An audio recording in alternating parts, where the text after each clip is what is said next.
Soyez les bienvenus. Alléluia. Que le Seigneur soit béni. Pour ceux qui étaient présents la semaine dernière, nous avons commencé ensemble une série sur les miracles de Jésus. On avait à cœur vraiment de voir, de parcourir ce livre extraordinaire qu'est la Bible pour nous donner envie. Vous savez, quand on raconte des miracles, ce n'est pas pour le fun. Ce n'est pas juste parce que c'est chouette. Bien sûr que c'est chouette, bien sûr que c'est extraordinaire. Alléluia, Jésus fait des grandes choses. Mais c'est aussi pour nous donner envie. Ça sert à quoi de parler de l'Évangile si on ne le vit pas? Ça sert à quoi de parler de miracles et de guérisons si c'est juste des belles histoires? Vous savez, alors des histoires, on a tout plein. Hein. Ma petite fille pourrait vous en raconter plein. Mais à quoi ça sert? À quoi ça sert si ça ne devient pas en nous une parole vivante? Quelque chose qui produit, qui donne du résultat. Et on a commencé ensemble juste par introduction à voir que Jésus veut toujours, le Seigneur veut toujours nous bénir. C'est vrai, par exemple, la guérison n'arrive pas toujours, c'est vrai. Mais est-ce que pour cela, ce n'est pas le désir de Dieu de le faire? Alors vous allez me dire, waouh, mais c'est bizarre. Pasteur Miguel, vous allez me dire, si c'est le désir de Dieu, comment ça se fait que ça ne s'accomplit pas? Est-ce que parce que parfois je ne vois pas la réalisation d'une prière, je vais arrêter de prier? Est-ce que parce que je ne vois pas la guérison d'un malade, je vais arrêter de prier pour la guérison? Bien sûr que non. Bien sûr que non. Dieu veut toujours guérir. Il y a parfois des situations qui ont besoin d'être un petit peu décortiquées, un petit peu démêlées. C'est vrai, nos cœurs sont parfois bien compliqués. Mais est-ce que pour cela, Dieu ne veut pas guérir? Non. Dieu veut toujours poser sa main. Dieu veut toujours poser sa main. Il veut toujours bénir. Il veut toujours faire des miracles. Et j'ai vraiment à cœur de vous emmener cet après-midi au travers de deux pensées. On va développer ensemble deux choses simples, mais qui sont pour moi vraiment quelque chose de fort. Les mauvais départs, premièrement, les mauvais départs deviennent les plus belles chances de changement. Alléluia. Ça, c'est quelque chose d'extraordinaire. Les mauvais départs deviennent les plus belles fins, les plus belles réussites. Et deuxièmement, se laisser remplir. Se laisser remplir, laisser Dieu nous transformer et devenir porteur de vie. Et cela, on va le découvrir ensemble en lisant, le miracle que Jésus va faire, le tout premier de tous les miracles, qui est l'eau transformée en vin, lors du miracle aux noces de Cana. Alors, j'ai une Bible quelque part. Voilà. Est-ce que vous avez votre Bible avec vous? Bible, tablette, smartphone, hein, je ne suis pas compliqué, vous pouvez prendre ce que vous voulez. Alors aujourd'hui, on va faire un exercice, on va lire. Hein? On va le lire ensemble, c'est sympa, on ne fait pas toujours ça. On va lire dans 1 Jean, tournez vos pages, allez hop. Ou alors, faites glisser l'écran avec votre doigt sur la tablette, sur le téléphone. Jean 1, j'ai dit 1 Jean, mais c'est Jean 1. Jean 1, au verset...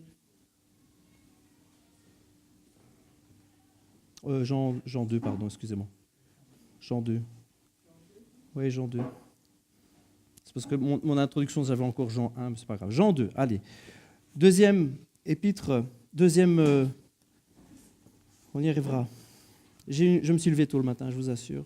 Je suis en route depuis très tôt.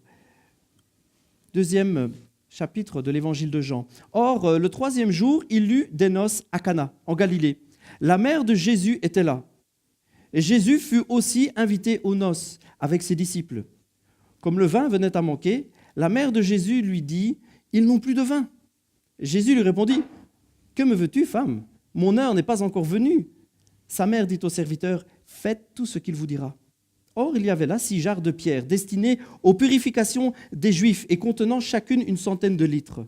Jésus leur dit, « Remplissez d'eau ces jarres. » Et ils les remplirent jusqu'au bord. « Puisez maintenant, leur dit-il, et apportez-en à l'organisateur du repas. » Ils lui en apportèrent.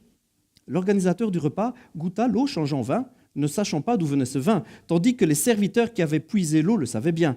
Il appela le mari et lui dit, « Tout homme sert d'abord le bon vin, puis le moins bon, une fois que tout le monde est... quand on s'est enivré. Mais toi, tu as gardé le bon vin jusqu'à présent. » Alors on peut arrêter là. Juste cette lecture, c'est un passage assez sympa. Quand on lit ça comme ça, c'est un beau message, c'est vraiment... un beau miracle. Et peut-être vous posez la question au moment où je suis en train de vous parler, vous dites, mais à quoi veut-il venir le pasteur là? Il veut venir à quoi? Qu'est-ce que l'eau changée en vin va nous donner comme enseignement? Qu'est-ce que ce miracle qui n'a pas l'air d'en être un vraiment? On va dire, oui, on change de l'an 20, mais qu'est-ce que ça vient faire avec la guérison? Vous allez me dire, hein? Qu'est-ce que ça a à voir? Et vous savez, comme tout enseignement de la Bible, il faut se focaliser sur Jésus. On peut faire des tas d'études, vous savez, on peut faire des tas de sermons. On peut aller décortiquer plein de passages. Mais si ces études-là nous éloignent de l'essentiel, nous éloignent de Jésus lui-même, ça ne sert à rien. Il y a un passage tout simple qui dit que si on écoute l'instruction, mais si c'est pour s'éloigner après, il vaut mieux arrêter d'écouter. Ça ne sert à rien. Proverbe 19. Cesse, mon fils, d'écouter l'instruction si c'est pour t'éloigner des paroles de la science. Si les études que nous faisons, si toutes les recherches que nous faisons, si tous les passages que nous prenons, tous les sermons que nous préparons, si tout ce que nous écoutons partout, si ce que nous voyons dans la parole nous éloigne de Jésus, simplement, nous éloigne de la grâce, ça ne sert absolument à rien. On fait fausse route. Ce livre-là, ce livre extraordinaire, n'a qu'un but, nous révéler la grâce, nous révéler Jésus, nous révéler l'amour de Jésus. Et ce premier miracle va donner le ton. Vraiment va donner le ton. Le Seigneur va, par ce miracle, annoncer ce qu'il va faire. Et pourquoi il va le faire? Dans quel but? Vraiment, vous allez me dire, vraiment le frère, Pasteur Miguel, vous êtes sûr? Oui, j'en suis sûr. C'est extraordinaire, parce que depuis le début, le Seigneur veut amener les gens. Dieu veut amener les gens à la connaissance de la grâce en Jésus. Il veut vraiment, et c'est notre but, c'est notre travail en tant qu'Église, d'amener vraiment les personnes à la connaissance de la grâce, à Jésus. Le Seigneur va dire dans sa parole, « Réconfortez mon peuple ». C'est un passage de l'Ancien Testament. « Oui, réconfortez-le, dit votre Dieu, et parlez au cœur de Jérusalem ». Ici, Jérusalem symbolise le cœur du pays. Ça veut dire notre cœur à nous. Annoncez-lui que son temps de corvée, de servitude, de travaux forcés est accompli et que son péché est expié, qu'elle a reçu de l'Éternel 2 fois le prix de ses péchés. En positif, il n'y a pas 2 fois la correction. On entend une voix qui crie dans le désert, « Dégagez un chemin pour l'Éternel, nivelez dans la steppe une route pour notre Dieu. Toute vallée sera relevée, toute montagne sera rabaissée, ainsi que toutes les collines. Les lieux accidentés se changeront en plaines, les rochers escarpés deviendront des vallées, alors la gloire de l'Éternel sera manifestée et tous les hommes le verront à la fois. L'Éternel l'a promis. » Waouh! Mais qu'est-ce que ça vient faire, Pasteur Miguel? Qu'est-ce que ça vient faire avec cet exemple, avec l'eau changée en vin? Qu'est-ce que ça vient faire? Depuis le début, le Seigneur veut une chose, tracer une autoroute entre nous et lui. C'est aussi simple que ça. Depuis le début, l'Éternel veut tracer une autoroute, une route principale entre notre cœur et le sien. Ça, c'est le but, ça, c'est le thème de la Bible. Et si, quand nous faisons une étude, quand nous lisons, quand nous écoutons un message, que ce soit Internet ou autre, quand nous entendons un passage, une étude, si ça nous éloigne de ce cœur-là, on n'est pas sur la bonne autoroute. On n'a pas on n'a pas la bonne direction. Et toute étude qui pourrait nous amener en dehors de ça serait une étude complètement déséquilibrée. Toute la parole de Dieu, tout nous amène à la grâce. Alors profitez, tant qu'on est encore bien réveillé, filez un coup de coude à votre voisin et dites, ne sois pas déséquilibré, sois bien équilibré dans le nom de Jésus. Il ne faut pas être déséquilibré, un vrai déséquilibré là, qui ne prendrait que quelque chose et pas le reste. Non, c'est équilibré et ça nous amène à la grâce, ça nous amène à Jésus. Oui, c'est le prophète Ésaïe qui se fait porte-parole pour Dieu en disant tout cela. Préparer un chemin. Et dans le mot hébreu, le mot chemin, ça veut dire route principale. Ce n'est pas juste un petit chemin comme ça, à gauche, droite. C'est Messilaou en hébreu. Pardonnez ma mauvaise prononciation, mais Messilaou, ça veut dire route principale. Et la racine du mot Messilaou, ça vient du mot Kalaou. Et Kalaou, encore une fois, pardonnez ma mauvaise prononciation, mais ça veut dire se faire une grande route, se frayer un chemin. Et par extension, ça veut dire aussi élever un chant, exalter, estimer hautement. Ce chemin, cette connexion directe entre Dieu et nous amène à le connaître. Et nous amène aussi à l'exalter, à l'élever. Ça nous connecte directement. Le rôle de l'Église, c'est ça. Le rôle de l'Église, encore aujourd'hui, en 2015, c'est prendre un cœur qui ne connaît pas Dieu, c'est se mettre en intercession, en intermédiaire et dire « Seigneur, je te présente Arthur, Arthur, je te présente Dieu, il est mort pour toi, Jésus a donné sa vie, il t'aime, tu sais qu'il t'aime, tu sais que tu l'aimes, alléluia, et tu les connectes. » Le but, c'est de connecter, c'est de faire une liaison directe.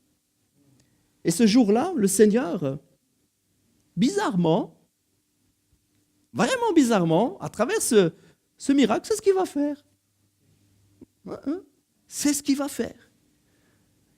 On nous dit que le troisième jour, ils ont été invités. Troisième jour après que le Seigneur Jésus ait constitué son équipe, il a pris ses premiers disciples.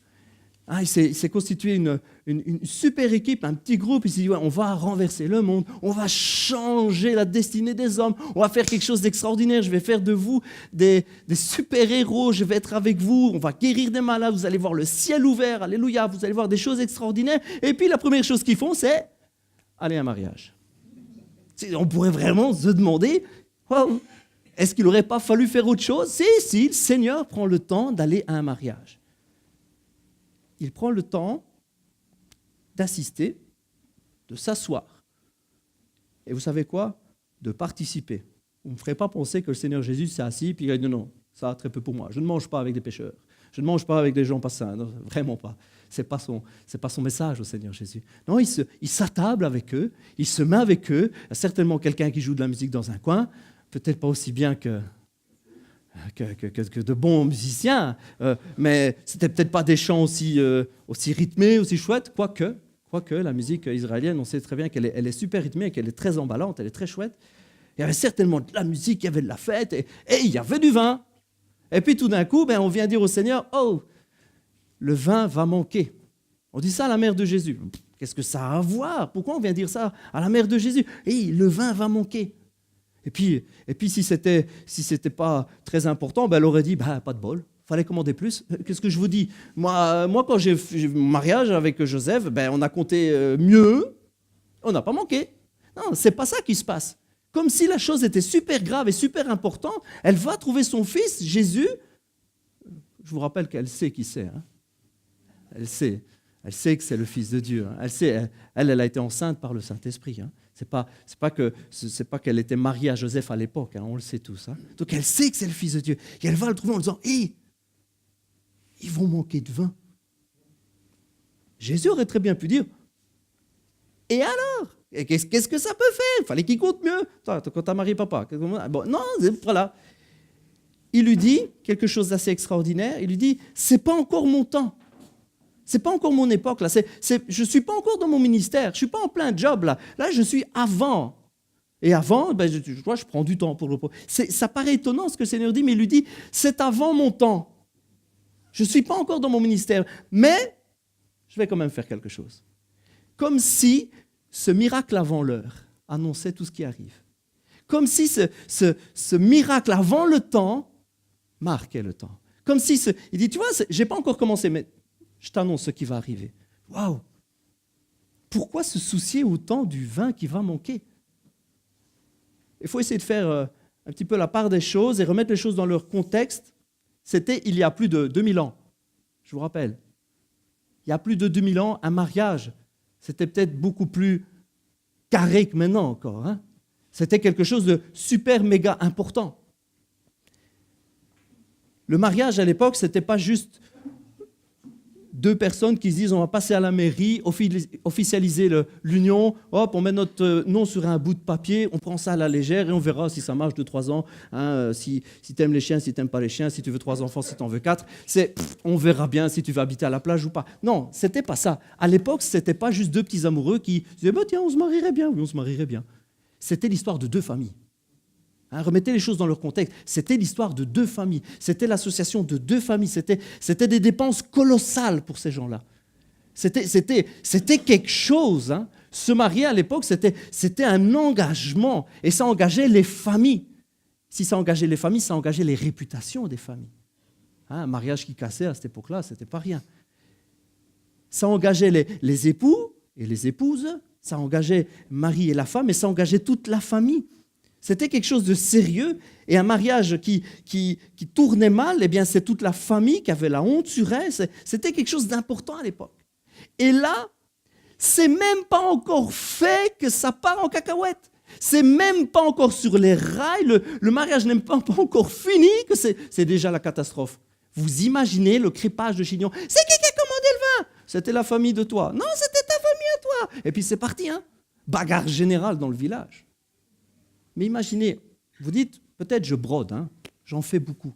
Mais imaginez à l'époque, un mariage comme ça qui part complètement de travers, les familles qui se disputent, mariage annulé, dispute dans le village, honte sur toi et sur ta famille, honte sur toi et ta famille et tes enfants et tes animaux et tout ce qui s'ensuit.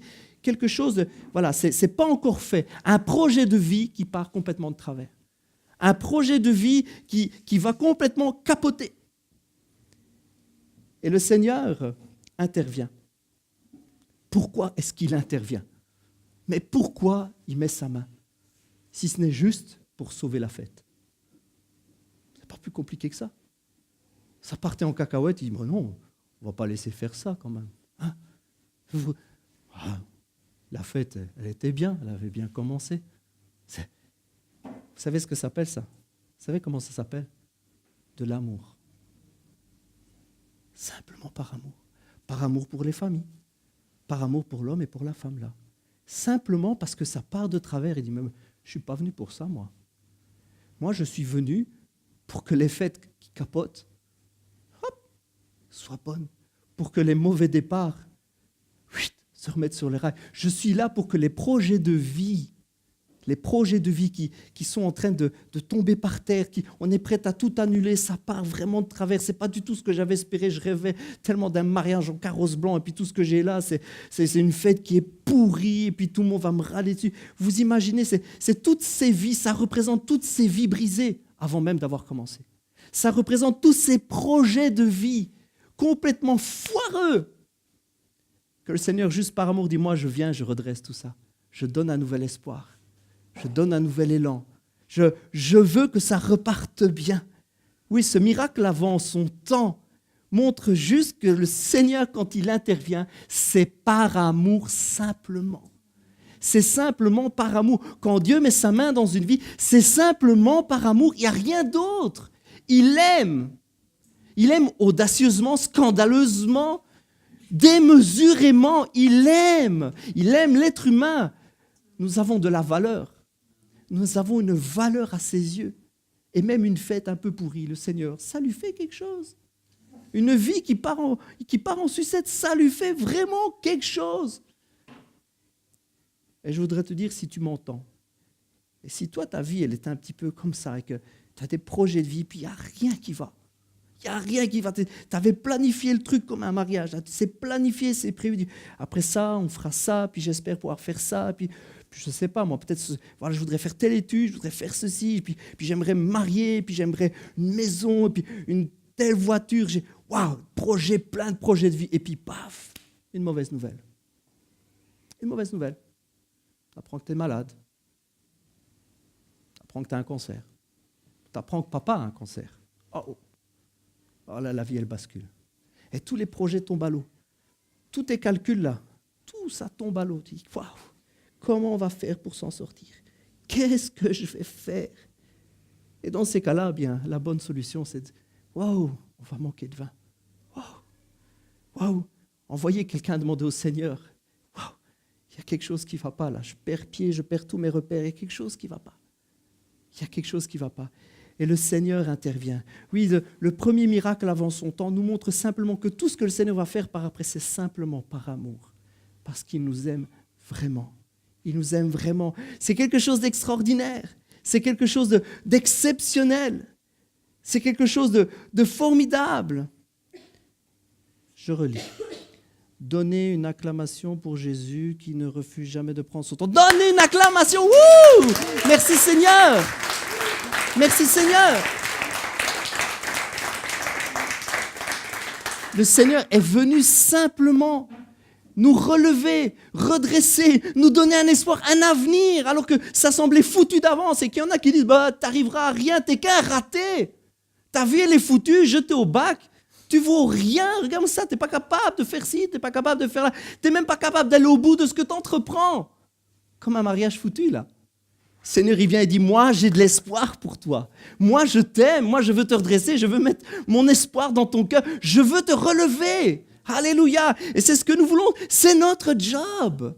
Nous voulons ça. Nous voulons, en tant qu'Église, nous voulons porter l'espoir. Nous voulons être ceux qui tracent des autoroutes entre le cœur de l'homme et le cœur de Dieu. Alléluia. Parce que vous savez, il y en avait qui étaient là. Il y avait 6 jarres de pierre. 6 jarres de pierre. Qu'est-ce que ça vient faire? 6 jarres de pierre destinées aux purifications des Juifs, les religieux de l'époque. Ah, la religion et sa froide sainteté. Des belles jarres de pierre bien froides, bien rigides, qui ne bougent pas. Elles sont là, elles, au mariage. Elles font rien. C'est normal, c'est des jarres de pierre. Elles sont là. Oui, la religion est là. Et qu'est-ce qu'elle fait pour sauver le mariage? Rien. Qu'est-ce qu'elle fait pour sauver les vies? Rien. Qu'est-ce que fait la religion? Rien. Que rester là, froidement, paf. Impeccable. Ça, c'était des belles jarres. Impeccable. Tracées à la pierre, pouf, pouf, nickel. Sages comme des images. Ça, oui, il faut dire sages comme des images. Oui, c'est bien souvent l'image que donne, c'est bien souvent la réponse que donne la religion. La religion. Je suis là. Oui, je suis là. Je suis établi depuis tellement d'années. Et là, c'est jarre de pierre. Mais ça ne bouge pas. Hein. Ça n'apporte aucune solution. Ça ne fait rien. Mais dans les mains des petits gars, avec la présence de Dieu, ça change tout. Ça change tout. Oui, le Seigneur va redire aux serviteurs qui sont là, prenez les jarres de pierre, là, vous allez voir, moi je vais tirer quelque chose de ça. Seigneur, c'est pour la purification, on ne peut pas toucher, saint. Vorbidden, pas toucher ça. Pas permission, c'est pas autorisé. Hein. On peut pas faire ça dans l'église. Seigneur, tu fais ça, on va se faire mettre dehors. Il dit, prenez les jarres, si, prenez celle-là, oui, les jarres de la grande sainteté, prenez-les. Vous allez voir. C'était des jarres utilisées pour la purification. Je ne sais même pas si on essaye d'imaginer le truc ultra saint. On ne peut pas le toucher. C'était vraiment pour les Juifs qui sont là et qui assistent au mariage. Hein. Je vous dis, ils sont là. Hein. Ils sont là, ils ont tous été invités. Ça, on va utiliser ça. Tout le monde fait, le truc qu'il ne fallait pas faire. Il a touché au jar. Il va se faire tuer. Déjà que le mariage était mal barré, mais oh là là, on va terminer, on va brûler le village, nous, c'est fini. Oui, le Seigneur dit, allez chercher les jarres. Allez chercher les jarres et remplissez-les d'eau. Il y a plusieurs endroits dans l'Écriture où la Bible nous montre que Dieu veut nous remplir. Dieu veut nous utiliser froid comme on est, dur comme on est, religieux comme on est. Le Seigneur veut nous changer et veut nous remplir d'une eau vive, d'une eau qui donne la vie. Il dit ça en parlant de son Esprit Saint, de ce que vraiment, ce qui va nous donner vraiment la vie, ce qui va vraiment nous animer, qui va faire le changement entre l'état de religieux, froid, dur et saint, entre un truc qui porte la vie, la joie, un peu comme le vin. C'est une super image. C'est une super image que nous donne Jésus. Une jarre absolument immobile, stoïque, qui ne bouge pas, froide, qui ne sert à rien, sinon qu'à la sainteté de certains. Il prend ça, il met de l'eau dedans et le transforme en un instrument de joie, comme le vin. Quelle image! Oui, le Seigneur nous donne là quelque chose d'extraordinaire. Il est là pour, par son amour, redresser les destinées ratées, donner un nouvel élan, dire je suis là pour que la fête ne tourne pas en catastrophe. Je suis là pour donner un nouvel espoir à ta vie. Et je veux utiliser ce que je trouve. Et ce que je trouve, c'est peut-être froid, dur, c'est peut-être immobile, c'est peut-être religieux. Mais je vais lui donner la vie. Je vais le remplir de mon esprit et ça va repartir. Waouh! C'est extraordinaire, le Seigneur veut donner la vie. Oui, le Saint-Esprit. Et si vous êtes conduit par le Saint-Esprit, nous dira Paul dans Galates, vous n'êtes pas sous le régime de la loi. Wouh, vieille sainteté là, ça n'a plus rien à voir. Ça n'a plus rien à voir avec la religion. Ça n'a plus rien à voir avec ça. C'est une force vitale. C'est quelque chose d'extraordinaire. Si vous êtes conduit par l'Esprit, vous n'êtes plus sous le régime de la loi. Et c'est quoi le fruit de l'Esprit? Le fruit de l'Esprit, c'est l'amour. Ouais, c'est la joie. Oui, mais pas trop fort. Oui, c'est la joie, c'est la paix, c'est la patience, l'amabilité, la douceur, etc. La bonté, la fidélité, la maîtrise de soi. Sauf pour les excès de joie, ça vous pouvez y aller. La loi ne condamne certes pas de telles choses. Paul est obligé de dire ne condamne certes pas pour le dire de toute façon, quoi qu'il en soit. C'est même pas contre votre loi. Hein, c'est de la joie, c'est de l'amour, c'est même pas contre la loi, quoi. Ok, je vous dis que c'est pas la loi, mais c'est pas contre la loi non plus. Oui, le Seigneur veut donner la vie. Et la première de toutes ces choses, c'est l'amour. Ouais, le Seigneur est en train de dire qu'il veut utiliser des vases, des jarres, là, froides et stériles, et qui veut les faire devenir des porteurs d'amour et de vie. Il veut les faire devenir porteurs d'amour. Vous voyez, il faut tout simplement accepter le job. C'est aussi simple que ça. Il faut juste accepter le job. Le Seigneur, il appelle les serviteurs. Ouais, allez prendre les trucs là. Déjà, il faut oser. On va aller prendre le truc de la religion. On va aller, ok, on le prend. Puis qu'est-ce qu'on fait avec ça? Mettez de l'eau dedans. Vous n'avez pas demandé du vin. Mettez de l'eau dedans. Mettez de l'eau. Allez lui apporter. J'imagine la tête des petits gars. Ils vont apporter de l'eau en se disant, on va se faire virer. Quand il aura goûté l'eau, c'est du vin, oui, c'est du vin. Quand on va lui apporter l'eau, on va se faire dézinguer. C'est pas possible. Le gars, il arrive et dit, ah, c'est ça, vous en avez mis du temps pour trouver le vin, là. Hein, et il commence à s'impatienter, on est à la 3e farandole. Et maintenant, il faudrait qu'ils aient du vin, là. Oh. Et puis, vas-y, goûte. Et eux, ils savent que c'est de l'eau. Eux, ils le savent. Vous savez quoi? Être porteur d'amour, ça comprend des risques. Il faut aller au-delà de ce que l'on pense, de notre réalité, en disant, ok, c'est par la foi. Wow. Le premier pas, il fait vraiment des sueurs froides. Et puis, ok. Et puis les petits gars, un pas après l'autre, ils portent de l'eau en disant, bon, il nous a dit que ce serait du vin. Hein. Il nous a dit, wow. Vous savez ce que je suis persuadé? C'est devenu du vin sur le chemin. Pas avant. Moi, j'en suis sûr. Parce que le miracle apparaît quand on fait les premiers pas de foi. De l'eau. Non, le Seigneur a dit que c'est très différent. Il nous a dit, allez lui apporter, ce sera du vin. Il nous a dit que ça serait... Et comme ils avancent, comme ils s'approchent du gars, la Bible nous dit, eux, ils savaient bien que c'était de l'eau. Hein, ils savaient bien.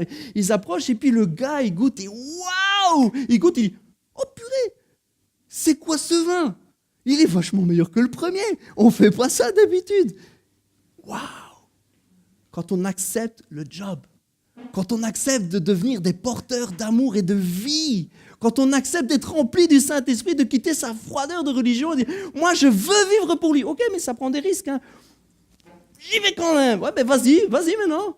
Fais-le. Ah ben j'y vais, par la grâce de Dieu. Waouh. Et puis, la première fois qu'on prie pour quelqu'un, pour qu'il soit guéri, ça prend des risques. Hein. Et puis, le Seigneur bénit. Et puis là, ça fait « Waouh, c'était vachement mieux maintenant que ce que c'était avant. » Ben oui. La personne qui est sauvée, qui était malade, elle te dit « Waouh, le vin de maintenant, il est vachement mieux que le vin d'avant. » La situation de maintenant, elle est vraiment mieux que la situation d'avant. Waouh, maintenant c'est excellent. Et dire que j'ai cru que c'était des bonnes années derrière moi, mais merci Seigneur. C'est ça, devenir porteur de vie, porteur d'amour. C'est ça, devenir une jarre, une vraie. Quitter cette froideur de religion pour dire, moi je veux servir le Dieu vivant. Le miracle prend place quand nous acceptons de porter l'amour, alors que nous réalisons nous-mêmes que nous ne sommes que des pauvres petits porteurs de vases de pierre. Je vous la refais parce que moi j'ai bossé pour avoir une chouette phrase et je vois que ça n'émeut personne. Le miracle prend place quand nous acceptons de porter l'amour, alors que nous réalisons que nous ne sommes que des porteurs de vases de pierre. Amen. La Bible nous dit que le Seigneur va changer notre cœur de pierre. Amen. Et il va le remplir par son esprit. Et que cet esprit va porter du fruit. Et le premier de ces fruits, c'est l'amour. On va se mettre à aimer les gens. Waouh. J'en ai le cœur qui bat. Alléluia. Oui, Jésus veut utiliser nos vieux reliquats, nos vieilles choses, mais il veut les transformer. Notre vieux moi. Hein? Ce que nous sommes ne disparaît pas vraiment. Il est transformé. Ce n'est pas que le Seigneur nous fait un lavage de cerveau. Hein? Non. Mais il veut nous changer. Il veut nous transformer. Vous voyez, tout ça pourquoi? Pour que par amour, les catastrophes soient évitées dans les vies. Tout simplement. Parce que des vies, des destinées sont sur la voie de la destruction, sur la voie de la catastrophe totale. Des vies sont là et sont en chemin. Et on le voit, c'est mal barre. C'est comme un mariage ça tourne mal directement. On le voit, c'est mal barre. Et puis, Seigneur, envoie-moi, j'irai. Je veux être un porteur d'amour. Je veux porter la vie, Seigneur. Envoie-moi. Ok, on va prendre juste le vieux truc de pierre, là. Prends-le, Seigneur. Le vieux truc de pierre, là, vas-y, prends-le. Ouais, et je vais le changer, je vais le remplir de mon esprit. Vas-y, Seigneur, remplis-le de ton esprit. Ouais. Et puis, ça demande un risque. Vas-y maintenant, va. Ouais, j'irai, Seigneur. J'irai, envoie-moi. Oh, le Seigneur Jésus. Le Seigneur Jésus a ce projet extraordinaire. Il a ce projet extraordinaire. Il veut vraiment donner l'espoir. Il veut changer. Je ne sais pas si vous connaissez Reinhard Bonnke. Reinhard Bonnke est un évangéliste qui a maintenant plus de 70 ans, plus de 70 ans. Et je suis en train de lire son autobiographie. C'est un homme qui est né il y a vraiment très longtemps, vous savez. C'était une autre époque. Je dis pas ça pour dire qu'il était vieux, mais pour dire que c'était vraiment une autre époque. Il est né juste un petit peu après la guerre. Enfin, dans la guerre, dans la Deuxième Guerre mondiale. Il était tout petit quand son papa était au service militaire, du côté allemand. Il a connu la dureté, ce petit gars-là, ce petit bonhomme-là. Il a connu la dureté, la vie dure. Ses parents étaient chrétiens, vous savez, mais en pleine époque de guerre, difficile d'avoir un sourire comme une banane et dire « Alléluia, Dieu est bon ». Ça. En période comme ça, c'est dur, ça devient une vie dure.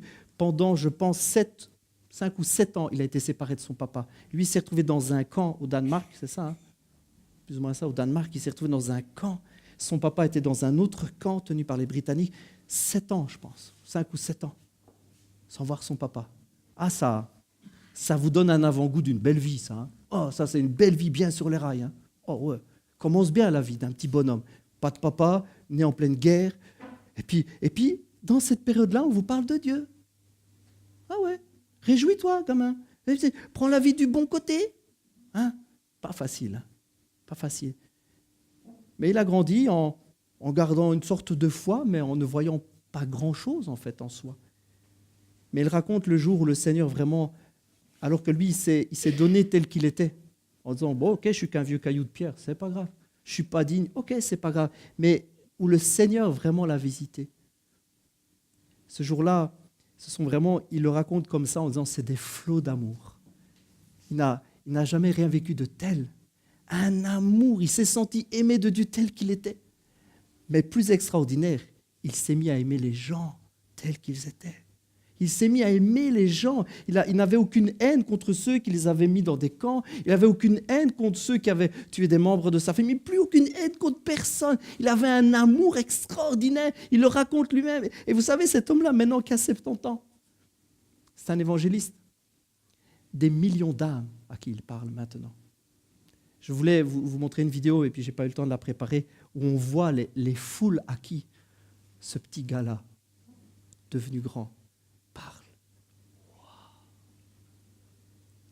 On en est à 80 millions. Il y a 80 millions de gens en Afrique qui ont rempli un petit papier en disant « Je donne ma vie à Dieu ». 80 millions. Parce qu'un petit gars a dit de ce cœur de pierre « Je veux devenir porteur d'amour. Je veux être rempli de cet amour-là. Seigneur, je veux que tu me remplisses. » Ce petit gars-là, qui est né presque dans l'horreur, dans l'horreur de la guerre, qui a vécu des choses terribles, qui a été séparé, qui a connu la séparation, qui a connu une vie dure, quand l'Esprit de Dieu l'a changé. Quand ce petit cœur-là a été rempli.